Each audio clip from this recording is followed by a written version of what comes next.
നമസ്കാരം. ഈ മണിക്കൂറിലെ പ്രധാന വാർത്തയിലേക്ക് സ്വാഗതം. ഇന്ത്യ കണ്ട വലിയ ദുരന്തങ്ങളിലൊന്നാണ് വയനാട്ടിൽ നടന്നതെന്ന് ലഫ്റ്റനന്റ് കേണൽ നടൻ മോഹൻലാൽ. നഷ്ടപ്പെട്ടത് തിരിച്ചെടുക്കാനാവില്ല, മുന്നോട്ടുള്ള ജീവിതം മെച്ചപ്പെടുത്താനാണ് ഇനി ശ്രമിക്കേണ്ടത്. വയനാട്ടിൽ നടന്നത് വളരെ സങ്കടകരമായ കാര്യമാണ്. നേരിട്ട് കണ്ടാൽ മാത്രം മനസ്സിലാകുന്നതാണ് ദുരന്തത്തിന്റെ തീവ്രത. എല്ലാവരും സഹായിക്കുന്നത് വലിയ കാര്യമാണ്. സാധാരണക്കാർ മുതൽ സൈന്യം വരെ എല്ലാവരും ദൗത്യത്തിന്റെ ഭാഗമായി. താൻ കൂടി അടങ്ങുന്നതാണ് മദ്രാസ് 122 ബറ്റാലിയൻ. കഴിഞ്ഞ 16 വർഷമായി താൻ ഈ സംഘത്തിലെ അംഗമാണ്. അവരടക്കം രക്ഷാപ്രവർത്തനം നടത്തുന്നവരെ നേരിട്ട് കാണാനും നന്ദി പറയാനും മനസ്സുകൊണ്ട് അവരെ നമസ്കരിക്കാനുമാണ് താൻ വന്നത്. ബെയിലി പാലം തന്നെ വലിയ അത്ഭുതമാണ്. ഈശ്വരന്റെ സഹായം കൂടെയുണ്ട്. ഇത് യാഥാർത്ഥ്യമായതിന് പിന്നിലും ഈശ്വരന്റെ സഹായമാണെന്ന് കരുതുന്നു. ദുരന്ത മേഖലയുടെ പുനരുദ്ധാരണത്തിനായി വിശ്വശാന്തി ഫൗണ്ടേഷൻ 3 കോടി നൽകും. സ്ഥിതി നിരീക്ഷിച്ച ശേഷം ഫൗണ്ടേഷൻ വീണ്ടും സാമ്പത്തിക സഹായം ആവശ്യമെങ്കിൽ നൽകും. വെള്ളാർമല സ്കൂളിന്റെ പുനരുദ്ധാരണം ഏറ്റെടുക്കുമെന്നും മോഹൻലാൽ വ്യക്തമാക്കി. സൈന്യം നിർമ്മിച്ച ബെയിലി പാലം വഴി മുണ്ടക്കൈയിലെത്തിയ മോഹൻലാൽ രക്ഷാദൗത്യത്തിലേർപ്പെട്ട സൈനികരുമായും വോളണ്ടിയർമാരുമായും സംസാരിച്ചു. ഓരോ വിഭാഗങ്ങളും നടത്തുന്ന പ്രവർത്തനങ്ങൾ കണ്ടാണ് ഉരുൾപൊട്ടൽ രൂക്ഷമായി ബാധിച്ച പ്രദേശങ്ങൾ മോഹൻലാൽ സന്ദർശിച്ചത്. ഉരുൾപൊട്ടലിന്റെ പ്രഭവ കേന്ദ്രത്തിനടുത്തുള്ള പുഞ്ചിരിമറ്റം വരെ മോഹൻലാൽ എത്തി കാര്യങ്ങൾ നോക്കിക്കണ്ടിരുന്നു. ഇതിന് പിന്നാലെ നാട്ടുകാരോടും മോഹൻലാൽ കാര്യങ്ങൾ ചോദിച്ച് മനസ്സിലാക്കുന്നുണ്ടായിരുന്നു. സൈനിക വേഷത്തിലെത്തിയ മോഹൻലാലിനൊപ്പം മേജർ രവിയും ഉന്നത സൈനിക ഉദ്യോഗസ്ഥരും ഉണ്ടായിരുന്നു. പിന്നീടാണ് ഇദ്ദേഹം മാധ്യമങ്ങളെ കണ്ട് തന്റെ നേതൃത്വത്തിലുള്ള വിശ്വശാന്തി ഫൗണ്ടേഷൻ വഴി സഹായം പ്രഖ്യാപിച്ചത്. ഉരുൾപൊട്ടലിൽ ദുരിതമനുഭവിക്കുന്നവർക്കായി തിരുവനന്തപുരത്ത് നിന്ന് സമാഹരിച്ച അവശ്യ വസ്തുക്കൾ ശശി തരൂർ MLA ഇന്ന് കൽപ്പറ്റ MLA ടി സിദ്ദിഖിന് കൈമാറും. കേരളം കണ്ട ഏറ്റവും വലിയ പ്രകൃതി ദുരന്തത്താൽ ദുരിതമനുഭവിക്കുന്ന മേപ്പാടിയിലെ ജനങ്ങൾക്ക് തിരുവനന്തപുരത്തിന്റെ സ്നേഹസാന്ത്വനമായാണ് അവശ്യ സാധനങ്ങൾ കൽപ്പറ്റ കളക്ഷൻ സെന്ററിൽ എത്തിക്കുന്നത്. തുടർന്ന് അദ്ദേഹം മേപ്പാടിയിലെ ദുരന്തബാധിത പ്രദേശങ്ങൾ സന്ദർശിക്കും. മേപ്പാടി ഗവൺമെന്റ് ഹയർ സെക്കൻഡറി സ്കൂളിലെ റിലീഫ് ക്യാമ്പും മറ്റു സ്ഥലങ്ങളും സന്ദർശിക്കും. ഉച്ചയ്ക്ക് 2 മണിയോടെയാണ് അവിടെ എത്തുമെന്ന് പറയുന്നത്. ദുരിതത്തിൽ പരിക്കേറ്റവരെ ആശ്വസിപ്പിക്കും. അതേസമയം വയനാട് ദുരന്തത്തിന്റെ പശ്ചാത്തലത്തിൽ മുഖ്യമന്ത്രിയുടെ ദുരിതാശ്വാസ നിധിയിലേക്ക് തിരുവനന്തപുരം കോർപ്പറേഷനും 2 കോടി രൂപ സംഭാവന നൽകിയിരുന്നു. ഇതുകൂടാതെ മേയർ ആര്യ രാജേന്ദ്രന്റെ 1 മാസത്തെ ഓണറേറിയവും സിറ്റിംഗ് ഫീസുമായ 17,550 രൂപയും ദുരിതാശ്വാസ നിധിയിലേക്ക് നൽകി. മേയർ ആര്യ രാജേന്ദ്രൻ 2 കോടിയുടെ ചെക്ക് മുഖ്യമന്ത്രി പിണറായി വിജയന്റെ ഓഫീസിലെത്തിയാണ് അദ്ദേഹത്തിന് കൈമാറിയത്. നഗരസഭാ secretary Jahangir S, deputy mayor PK Raju എന്നിവരും സന്നിഹിതരായിരുന്നു.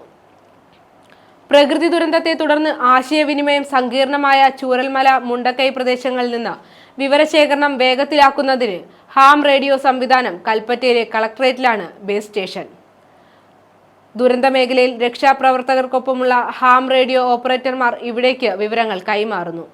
ഉരുൾജല പ്രവാഹത്തിന്റെ മുണ്ടക്കൈ ചൂരൽമല മേഖലയിലെ സെൽ ടവറുകൾ പാടെ നിലംപൊത്തിയിരുന്നു. വളരെ പരിമിതമായ തോതിലാണ് നിലവിൽ സെൽഫോൺ സേവനം ലഭിക്കുന്നത്. ഈ സാഹചര്യത്തിലാണ് ഹാം റേഡിയോ ഓപ്പറേറ്റർമാരുടെ സേവനം ലഭ്യമാക്കാൻ ജില്ലാ ഭരണകൂടം നടപടി സ്വീകരിച്ചത്. കളക്ട്രേറ്റിൽ താഴത്തെ നിലയിലാണ് ബേസ് സ്റ്റേഷൻ സജ്ജമാക്കിയിരിക്കുന്നത്. റിസീവറുകൾ, ആംപ്ലിഫയർ, ലോഗിങ്ങിനും ഡിജിറ്റൽ മോഡുലേഷനുമുള്ള കമ്പ്യൂട്ടർ എന്നിവയോടെ പ്രവർത്തിക്കുന്ന സ്റ്റേഷനിലേക്ക് ദുരന്തഭൂമിയിൽ നിന്നും ഹാം റേഡിയോ ട്രാൻസ്മിറ്ററുകളിലൂടെ ഓപ്പറേറ്റർമാർ വിവരം നൽകുന്നു. അമ്പലവയൽ പൊന്മുടിക്കോട്ടയിൽ സ്ഥാപിച്ചിട്ടുള്ള ഫാൻഡം റോക്ക് റിപ്പീറ്റാണ് ഹാം റേഡിയോ ആശയവിനിമയം സുഗമമാക്കുന്നത്. ഹാം ഓപ്പറേറ്റർമാരുടെ സംഘടനയായ സുൽത്താൻ ബത്തേരി DX അസോസിയേഷനാണ് റിപ്പീറ്റർ സ്ഥാപിച്ചത്. Association chairman Sabu Mathew, senior ham ഓപ്പറേറ്ററും സുൽത്താൻ ബത്തേരി ഗവൺമെന്റ് ആശുപത്രിയിലെ പൾമനോളജിസ്റ്റുമായ ഡോക്ടർ എബ്രഹാം ജേക്കബ് എന്നിവരാണ് ഹാം റേഡിയോ സേവനത്തിന് മേൽനോട്ടം വഹിക്കുന്നത്. ജില്ലാ കളക്ടർ DR മേഘശ്രീ അഭ്യർത്ഥിച്ചതിനെ തുടർന്ന് ദുരന്ത ദിനത്തിൽ തന്നെ ഹാം റേഡിയോ ഓപ്പറേറ്റർമാർ രംഗത്തിറങ്ങിയിരുന്നു. മുണ്ടക്കൈയിലെത്തിയ ആദ്യ സേനാ സംഘം ആവശ്യപ്പെട്ടതനുസരിച്ച് പ്രദേശവാസികളെ അവിടേക്ക് എത്തിക്കാൻ തുണയായത് ഹാം റേഡിയോ സന്ദേശമാണ്. നിലവിൽ ചൂരൽമല, മുണ്ടക്കൈ രക്ഷാപ്രവർത്തന സംഘങ്ങളിലെ ഓരോ ടീമിനൊപ്പവും ഹാം റേഡിയോ ഓപ്പറേറ്റർമാരുടെ സേവനം ഉറപ്പാക്കി മേഖലയിൽ നിന്നും ലഭ്യമാകുന്ന വിവരങ്ങൾ യഥാസമയം കളക്ടറേറ്റിലേക്ക് കൈമാറുന്നുണ്ട്. M Nitish, Ashwin Dev, doctor Rohit K Raj, Anoop Mathew, KN Sunil, MV Shyamkumar, Martin K Dominic, DV Santhosh, Sunil George എന്നിവരാണ് ചൂരൽമലയിലെ രക്ഷാപ്രവർത്തന വിവരങ്ങൾ പ്രക്ഷേപണ കേന്ദ്രം മുഖേന കളക്ടറേറ്റിലേക്ക് കൈമാറുന്നത്. മാത്രമല്ല, വയനാട്ടിലെ ഉരുൾപൊട്ടൽ ദുരന്തത്തെ തുടർന്ന് നിർമ്മിക്കേണ്ടത് 400 വീടുകളാണെന്നും അതിൽ 100 എണ്ണം കോൺഗ്രസ് നിർമ്മിച്ചു നൽകുമെന്നും പ്രതിപക്ഷ നേതാവ് VD സതീശൻ വ്യക്തമാക്കി. വയനാട് മുൻ MP കൂടിയായ രാഹുൽ ഗാന്ധി നിർദ്ദേശിച്ച പ്രകാരം ഇക്കാര്യം മുഖ്യമന്ത്രിയുമായി സംസാരിച്ചുവെന്നും അദ്ദേഹം മാധ്യമങ്ങളോട് വ്യക്തമാക്കി. സർക്കാർ ഭൂമി നൽകിയാൽ അതിൽ വീട് നിർമ്മിച്ചു നൽകും. ഭൂമി ലഭ്യമാക്കാൻ സർക്കാരിന് സാധിച്ചില്ലെങ്കിൽ സ്ഥലം കണ്ടെത്തി വീട് നിർമ്മിക്കുമെന്നും മുഖ്യമന്ത്രിയെ അറിയിച്ചിട്ടുണ്ട്. കർണാടകത്തിലെ ഷിരൂരിൽ കാണാതായ അർജുനായുള്ള തിരച്ചിൽ ഇന്ന് പുനരാരംഭിക്കും.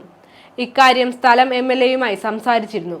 ആഭ്യന്തരമന്ത്രിയുമായി ബന്ധപ്പെട്ട് അർജുന്റെ ബന്ധുക്കളെ ഇന്ന് വിവരം അറിയിക്കാമെന്നും MLA അറിയിച്ചിട്ടുണ്ട്. നിലവിൽ എല്ലാ സാധ്യതകളും പരിശോധിക്കുന്നുണ്ട്. വയനാട്ടിൽ 5 മുതൽ 20 അടി വരെ താഴ്ചയിലാണ് വീടുകൾ മണ്ണിനടിയിലായത്. അതിനു മുകളിലാണ് ചെളി പുതഞ്ഞു കിടക്കുന്നത്. ആദ്യ ദിവസം വെളുപ്പിന് 1 മണിക്ക് മണ്ണിടിച്ചിലുണ്ടായി. 2 മണിക്കൂറിന് ശേഷം വീണ്ടും മണ്ണിടിഞ്ഞു. രണ്ടാമത്തെ മണ്ണിടിച്ചിലാണ് ഏറ്റവും കൂടുതൽ അപകടമുണ്ടാക്കിയത്. ഷിരൂരിലും ആദ്യ അപകടത്തിന് ശേഷം രണ്ടാമത് ഒരു അപകടം കൂടി ഉണ്ടാകാനുള്ള സാധ്യതയുണ്ടെന്ന മുന്നറിയിപ്പുണ്ടായിരുന്നു. അതുകൊണ്ടാണ് രക്ഷാപ്രവർത്തകരെ പോലും ആ സ്ഥലത്തേക്ക് വിടാനാകാത്ത സാഹചര്യമുണ്ടായത്. അർജുനെ കണ്ടെത്താനുള്ള എല്ലാ മാർഗങ്ങളും പരിശോധിക്കും. വയനാട്ടിൽ ഉരുൾപൊട്ടലിൽ കാണാതായവർക്ക് വേണ്ടിയുള്ള തിരച്ചിലാണ് ഇപ്പോൾ നടക്കുന്നത്. അടുത്ത ഘട്ടത്തിൽ പുനരധിവാസമാണ്.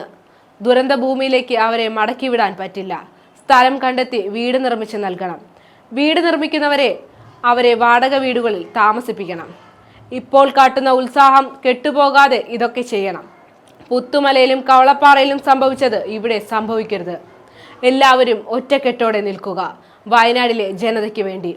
ഈ മണിക്കൂറിലെ പ്രധാന വാർത്തകൾ അവസാനിച്ചിരിക്കുന്നു. വരും മണിക്കൂറിലെ വാർത്തകൾ അറിയും വരെ നന്ദി, നമസ്കാരം.